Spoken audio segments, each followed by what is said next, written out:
নমস্কার, সেকালের রান্নাঘরে সকলকে জানাই সাদর আমন্ত্রণ। বন্ধুরা, আজ আমি পেঁপে দিয়ে এমন একটা রেসিপি তৈরি করব, সেটা হলো পেঁপে ভাজা।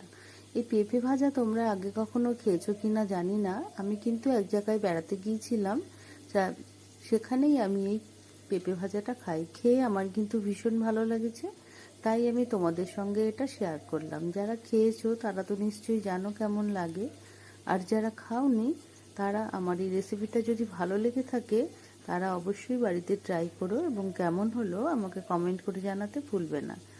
তাহলে আজকে শুরু করি রেসিপিটা।